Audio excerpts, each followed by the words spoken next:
की भारत माता की इस पवित्र भूमि को प्रणाम करता हूं। अपने सभी पूर्वजों को प्रणाम करता हूं जिन्होंने बहुत तकलीफें झेली, परेशान हुए, जजिया दिया, टैक्स दिया, सब कुछ किया, लेकिन धर्मांतरण नहीं किया। इसलिए विधायक जी राय बने हुए हैं, मैं उपाध्याय बना हुआ हूँ। कोई पटेल बना है, कोई पाटीदार है, कोई यादव है, कोई सब अपने अपने बने हुए हैं। हमारे कुछ पूर्वज डर गए, धोखे में आ गए, लालच में आ गए, तलवार से डर गए, वो कन्वर्ट हो गए। तो कोशिश ये है कि जो हमारे पूर्वज कन्वर्ट हो गए, आज नहीं तो कल उनको भी सही बातें बता के उनको भी धीरे धीरे अपनी तरफ ले आएंगे।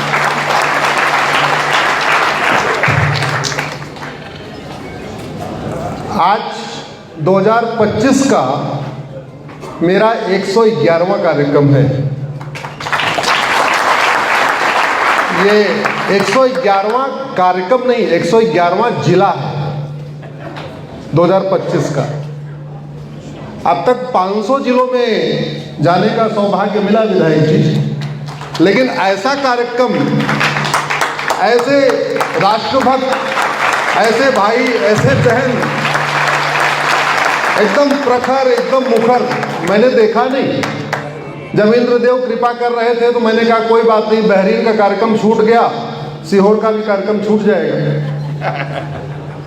आज बहरीन में कार्यक्रम था, क्योंकि बहरीन में फ्राइडे को ही वीकली ऑफ होता है, तो लोग दिवाली के बाद एक कार्यक्रम कर रहे थे, उसमें मुझे बुलाना चाह रहे थे। तो जब मुझे यहाँ से हुआ कि नहीं, हम 31 मार्च को ही, 31 नवंबर को ही, 1 अक्टूबर को ही करेंगे, सरदार पटेल साहब की जयंती पे ही करेंगे, मैंने कहा बहरीन वाला कार्यक्रम बाद में हो जाएगा, तो उसको हमने थोड़ा और टाल दिया 2 हफ्ते, वो नवंबर में करेंगे। हमने कहा पहले सीहोर चलते। लेकिन आधे घंटे के अंदर दूसरा मंच तैयार हो सकता है और दूसरा ये इस तरीके से बैठने की व्यवस्था तैयार हो सकती है। ये आप ही लोगों के द्वारा संभव है, आप ही लोगों के द्वारा संभव नहीं तो संभव नहीं था। और आप लोगों को प्रणाम करता हूं कि बारिश थी, इसके बावजूद आप लोग घर से चले आए कि कोई बात नहीं, अगर खुले में नहीं होगा तो बंद कमरे में होगा, लेकिन कार्यक्रम जरूर होगा। बहनों को विशेष रूप से प्रणाम करता हूं, धन्यवाद देता हूं।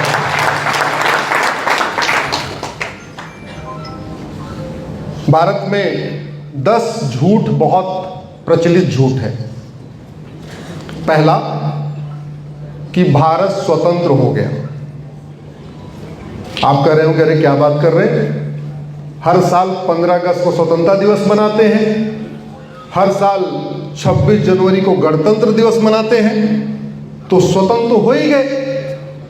तो आप लोगों से आग्रह कर रहा हूं, अब की बार जब एयरपोर्ट जाना तो फ्लाइट में बैठने से पहले फ्लाइट के ऊपर देखना लिखा क्या है। उस पे लिखा हुआ है VT। VT का मतलब होता है विक्टोरिया टेरिटरी। उसके खिलाफ मैंने PIL फाइल किया है कि ये विक्टोरिया टेरिटरी हटाई जाए, अब VT किया जाए, भारत टेरिटरी किया जाए, या HT किया जाए, हिंदुस्तान टेरिटरी किया जाए, लेकिन कम से कम विक्टोरिया चली गई तो विक्टोरिया की टेरिटरी हटाई जाए। भारत स्वतंत्र है। स्वतंत्र मतलब स्वतंत्र, स्वयं का तंत्र। 75 साल के बाद भी हम थाना को क्या बोलते हैं? थाना। हमने नाम बदला क्या? उसको प्राथमिक सुरक्षा केंद्र घोषित किया क्या? नहीं। जैसे प्राथमिक स्वास्थ्य केंद्र होता है तो थाने को क्या कहना चाहिए? प्राथमिक सुरक्षा केंद्र। पहले भी तहसील कहलाती थी, आज भी तहसील कहलाती है। तहसील को क्या कहना चाहिए? प्राथमिक न्याय केंद्र। कर सकते हैं कि नहीं कर सकते?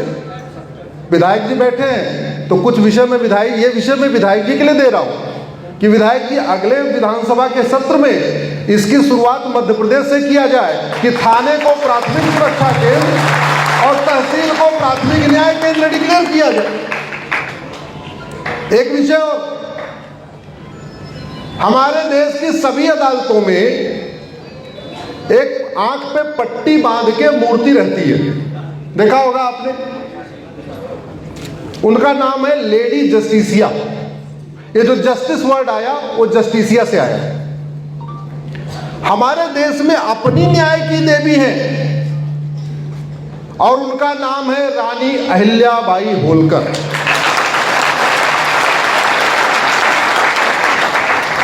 तो ग्रीक वाले अपनी न्याय की देवी की मूर्ति लगाए आंख पे पट्टी बांध के। जो रोम के लोग हैं अपनी रोम की देवी की फोटो लगाए। भारत जब तक गुलाम था तब तक वो लेडी जस्टिसिया की फोटो लगा रहा था, लेकिन अब अंग्रेज हैं क्या? जोर से बोलिए जरा। तो अब जब अंग्रेज चले गए तो हमारे न्याय की देवी की मूर्ति सारे अदालतों में लगनी चाहिए कि नहीं? तो रानी अहिल्याबाई होलकर से बड़ी कोई न्याय की देवी है क्या? मैं कहता हूं राजा विक्रमादित्य से ज्यादा कोई न्यायप्रिय राजा नहीं और रानी अहिल्याबाई होलकर से ज्यादा कोई न्याय की देवी नहीं। हमारे अदालतों में न्याय के देवता के रूप में राजा विक्रमादित्य की फोटो लगनी चाहिए और न्याय की देवी के रूप में किसकी फोटो लगनी चाहिए? रानी अहिल्याबाई। ये तीसरा विषय विधायक जी को देके जा रहा हूं, इसको भी विधानसभा में कह सकते हैं। स्वतंत्र, स्वयं का तंत्र। कौन सा तंत्र हमारा है? मुगल हैं कि चले गए? जोर से बोलिए जरा। तो जब मुगल चले गए तो मुगलों का मदरसा क्यों?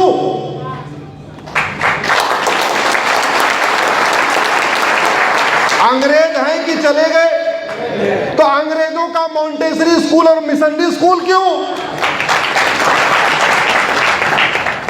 एजुकेशन सिस्टम हमारा होना चाहिए, जो हमारा प्राचीन गुरुकुल वैदिक एजुकेशन सिस्टम था वो पूरे देश में होना चाहिए।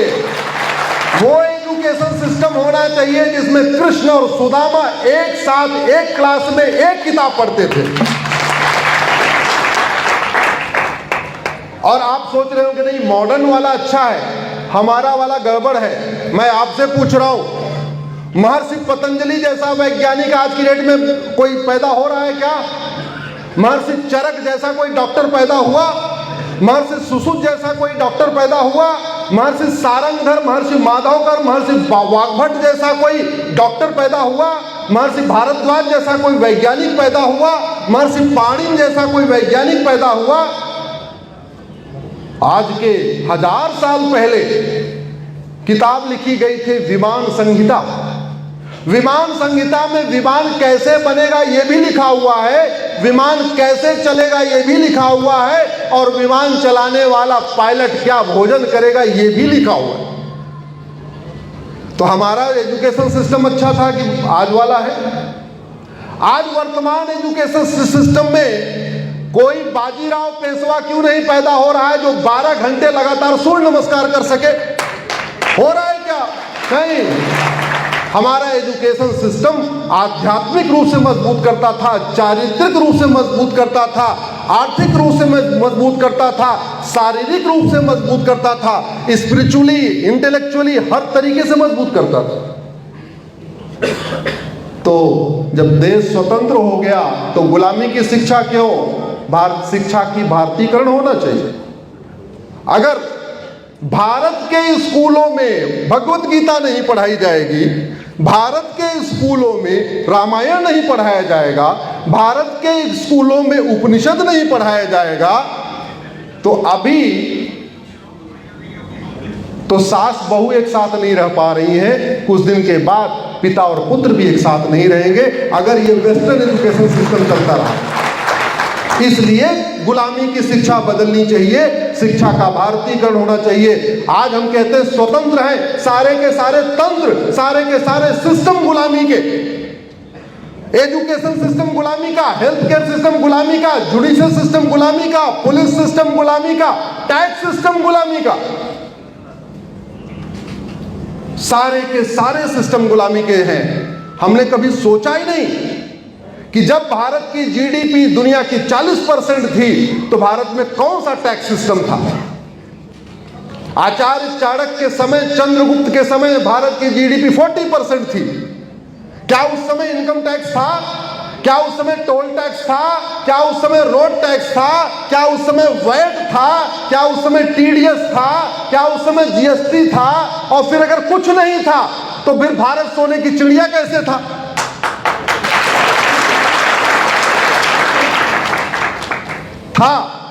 वन नेशन वन टैक्स था वन नेशन वन टैक्स था।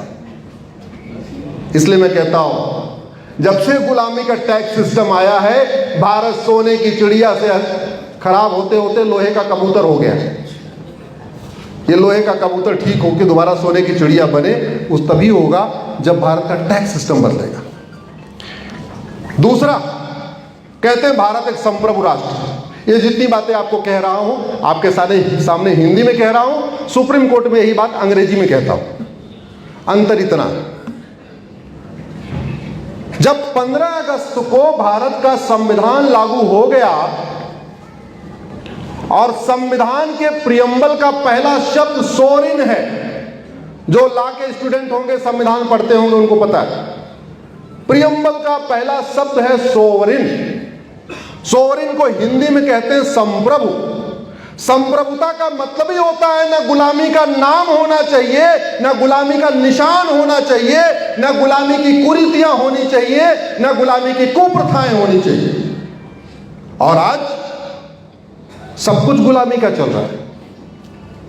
दिल्ली, जिसको पांडवों ने बसाया, वहां युधिष्ठिर रोड नहीं है, भीम रोड नहीं है, नकुल रोड नहीं है, सहदेव रोड नहीं है, कुंती रोड नहीं है, माद्री रोड नहीं है, अभिमन्यु रोड नहीं है, लेकिन शेरशाह रोड है, शाहजहां रोड है, लोधी रोड है, बाबर रोड है, हुमायूं रोड है, अकबर रोड है।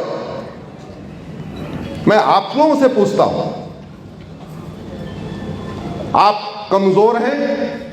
कोई दबंग आता है, लुटेरा आता है, आपके घर में डकैती करता है, आपके पिता की हत्या करता है, आपकी बहू से, आपकी मां से बलात्कार करता है, आप कमजोर हैं, कुछ नहीं कर पा रहे, और जाते जाते आपके पिताजी की नेम प्लेट उठा के अपनी नेम प्लेट लगा के चला जाता है। आप कमजोर हैं, कुछ नहीं कर पा रहे, लेकिन जिस दिन आप सक्षम हुए, जिस दिन आप मजबूत हुए, उसके बाद उस लुटेरे की नेम प्लेट रखेंगे क्या? जोर से बोलिए। पहला काम क्या करना चाहिए? लुटेरे का नामो निशान मिटाना चाहिए। और इस देश में लुटेरों का नामो निशान चलता रहे, उसके लिए पार्लियामेंट में कानून बना है, उसका नाम है एंशिएंट मॉन्यूमेंट एक्ट। गुलामी का नाम चलता रहे, उसके लिए बाकायदा पार्लियामेंट में कानून बना है, उसका नाम ही है एंशिएंट मॉन्यूमेंट एक्ट। तो हो क्या रहा है? औरंगजेब की कब्र सुरक्षित बनी रहे, उसके लिए 20-25 लोगों का स्टाफ काम करता है, उनको वेतन दिया जाता है, किसके पैसे से? हमारे आपके इनकम टैक्स से और जीएसटी से। क्या आप चाहते हैं कि जिन वहशी दरिंदों ने हमारे पूर्वजों की हत्या किया, हमारे पूर्वजों का धर्मांतरण कराया, हमारे पूर्वजों को मारा पीटा, उनसे जजिया लिया, उनकी कब्र भारत में सुरक्षित रहनी चाहिए क्या? लेकिन उसको सुरक्षित करने के लिए 1955 में पार्लियामेंट में नेहरू जी ने एक कानून बनाया, उसका नाम है एंशिएंट मॉन्यूमेंट एक्ट। सीखना चाहिए हमको चीन से। हम 1947 में आजाद हुए, वो हमसे 2 साल के बाद 1949 में आजाद हुआ। हम अंग्रेजों के गुलाम थे, वो जापान का गुलाम था। हम आज भी गुलामी का नामो निशान लेके बैठे हुए हैं। वो 1949 में आजाद हुआ, 1950 में उसने जापानियों का नामो निशान मिटा दिया। पूरे के पूरे चीन में न किसी जापानी के नाम पे कोई सड़क, न कोई जापानी के नाम पे मोहल्ला, न कोई जापानी के नाम पे गली। अपने सिलेबस में उसने पढ़ाया नहीं कि चीन कभी जापान का गुलाम था। तो 1950 के बाद जो चीन में बच्चे पैदा हुए, उनको पता ही नहीं है कि चीन भी कभी गुलाम था। अब जब चीन के लोग अपने बच्चों को नहीं पढ़ाएंगे कि हमारे पूर्वज गुलाम थे, तो हम पढ़ाएंगे क्या? हम भी क्यों पढ़ाएंगे? हमको भी नहीं पढ़ाना चाहिए था। हमें गुलामी का नामो निशान मिटा के इतिहास, भूगोल हर जगह से उनको गायब कर देना चाहिए था। हमारी यंग जनरेशन को पता ही नहीं चलता, और अगर पता है तो फिर पूरी जानकारी होनी चाहिए कि दुनिया का सबसे ज्यादा सबसे बड़ा हरम किसका था जानते हैं आप? जिसमें 5000 हमारी बहन बेटियां कैद थी। किसका सबसे बड़ा हरम था? जोर से बोलिए। अकबर का। जिसका सबसे बड़ा हरम, वो सबसे बड़ा, जोर से बोलिए। और जो सबसे बड़ा हरामी हमारे, उसको वामपंथियों ने सबसे महान बता दिया। ऐसे चैप्टर होने चाहिए क्या? हमारे देश में क्या पढ़ाने के लिए बचे नहीं है क्या? 500 से ज्यादा महापुरुष हैं, 500 से ज्यादा विदुषी माताएं हैं, 500 से ज्यादा गार्गी मैत्रेयी जैसी महान हमारी माताएं हैं, 500 से ज्यादा हमारी रानी झांसी, रानी चिन्नप्पा, रानी दुर्गावती जैसे राज करने वाली माताएं। हम उनको पढ़ा रहे हैं क्या? नहीं। अकबर महान था, जिसने हमारी 50,000 से ज्यादा हिंदुओं को मरवाया, करीब 5 लाख से ज्यादा लोगों को एक बार में कन्वर्ट किया, 5000 बहन बेटियों को अपने हरम में रख लिया। वो कह रहे हैं तो बड़ा अच्छा था, बड़ा टॉलरेंट था। इसलिए कहता हूं इस सिस्टम को बदलना पड़ेगा। भारत में एक और झूठ, मजहब नहीं सिखाता आपस में, तो फिर बैर रखना क्या सिखाता? सनातन बैर रखना सिखाता है क्या? जोर से बोलिए जरा। अरे सनातन कहता है सर्व मंगल मांगल्ये शिवे सर्वा साधिके सर्वे भवन्तु सुखिनः सर्वे सन्तु निरामये वसुधैव कुटुम्बकम नारी तु नारायणी यत्र नारस्तु पूज्यते रमन्ते तत्र देवता। और हम कह रहे हैं मजहब नहीं सिखा। फिर मजहब अगर बैर रखना नहीं सिखाता है तो वो जो आए थे बाहर वाले, वो राजी करते रहते, उन्होंने हमारा मठ मंदिर को तोड़ दिया। क्या पड़ी थी उनको? क्या जगह की कमी थी? क्या काशी, मथुरा, भद्रकाली, बहुशाला, अटाला में जगह नहीं थी इसलिए मंदिर के ऊपर तोड़ के मस्जिद बनाई गई? जोर से बोलिए जरा। मजहब बैर रखना सिखाता, इसीलिए उन्होंने ये काम किया। इसलिए ऐसी चीजों का समाधान करना आवश्यक है। जो गलत चीजें पढ़ाई जा रही हैं, जो गलत चीजें सिखाई जा रही हैं, इसका समाधान करना आवश्यक है। एक बात याद रखिए, सत्य कितना भी कठोर हो वो हमेशा फायदेमंद होता है, और झूठ कितनी भी अच्छी लगे, कितनी भी मीठी हो, वो हमेशा नुकसानदायक होती है। वो कहते नहीं, नीम की दतवन आप करेंगे दांत ठीक रहेगा, और चीनी खाएंगे तो शुगर हो जाएगा। तो इसलिए मीठा जरूरी नहीं। एक और झूठ हमारे ज्यादातर कवि बोलते हैं, और कवि कब बोलते हैं? जब जैन, अग्रवाल, माहेश्वरी, मारवाड़ी समाज के लोग कवि सम्मेलन कराते हैं। गुप्ता जी कवि सम्मेलन कराते रहते हो, और पैसा लेके झूठ बोलते हैं। क्या? कुछ बात है कि हस्ती मिटती नहीं हमारी। महाझूठ, फ्रॉड, बेवकूफ बनाने वाला। पिछले 2000 साल में भारत के 25 टुकड़े हो गए, पिछले 200 साल में भारत के 7 टुकड़े हो गए। दुर्योधन का ननिहाल गांधार, जहां माता गांधारी आई थी, जहां दुनिया का सबसे बड़ा शिव मंदिर था, उस शंकर शिव मंदिर की एक ईंट नहीं बची है। दुर्योधन का ननिहाल गांधार, जहां दुनिया की सबसे बड़ी बुद्ध की मूर्ति थी, वो बुद्ध की मूर्ति के टुकड़े टुकड़े हो गए। वो गांधार अफगानिस्तान बचा, हिंदू बचा क्या? जोर से बोलिए। जैन बचा, बौद्ध बचा, सिख बचा, ब्राह्मण बचा, क्षत्रिय बचा, वैश्य बचा, दलित बचा, कोई नहीं बचा। राजा भरत का ननिहाल, जहां से माता कैकेयी आई थी, देखते देखते पेशावर हो गया। आचार्य चाणक्य जहां पढ़ाते थे, प्रोफेसर हुआ करते थे, जो दुनिया की सबसे प्रसिद्ध यूनिवर्सिटी हुआ करती थी, उसको कहते थे तक्षशिला यूनिवर्सिटी, देखते देखते रावलपिंडी हो गया। और कह रहे कुछ बात है कि हस्ती मिटती नहीं हमारी। बंगाल के 2 टुकड़े हुए, east Bengal, west Bengal. East Bengal Bangladesh बन गया, वेस्ट बंगाल हमारे पास है। कह रहे कुछ बात है कि हस्ती मिटती नहीं हमारी। पंजाब के 2 टुकड़े हुए, east Punjab, west Punjab. West Punjab Pakistan बन गया, ईस्ट पंजाब हमारे पास है। कह रहे कुछ बात है कि हस्ती मिटती नहीं हमारी। और बाहर तो छोड़ो, मलद्वीप मालदीव बन गया, कश्मीर में खत्म, करगिल में खत्म, लक्षद्वीप में खत्म, मेघालय में खत्म, मणिपुर में खत्म, नागालैंड में खत्म, भारत के 9 राज्यों में खत्म हो गए। कह रहे कुछ बात है कि हस्ती मिटती नहीं हमारी। 800 जिलों में से 200 जिलों में खत्म हो गए। कह रहे कुछ बात है कि हस्ती मिटती नहीं हमारी। 6000 तहसील में से 1500 तहसीलों में खत्म हो गए, कह रहे कुछ बात है कि हस्ती मिटती नहीं हमारी। और आपके मध्य प्रदेश की डेमोग्राफी बदल रही कि नहीं बदल रही? जोर से बोलिए जरा। आपके सीहोर की डेमोग्राफी बदल रही कि नहीं बदल रही?